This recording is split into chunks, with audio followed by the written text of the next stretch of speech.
Hi friend मोर fast blog चलतु जीवा गुपचुप खायापी वाइजा गुपचुप आसतु। अच्छा हमको सिखा रही अलरेडी आम गुपचुप दुकान पहुँच जाए देखो चलतु आम ओडिया भाई भाई 200 रुपए दे और 50 रुपए काट ओवर एक्टिंग के वजह।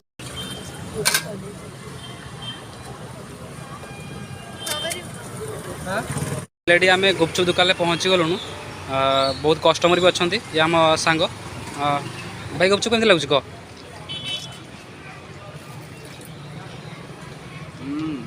भल लगुच मस्त लाଗୁଛି तो आम ओडिया भाई आम भल बनई देते बोधे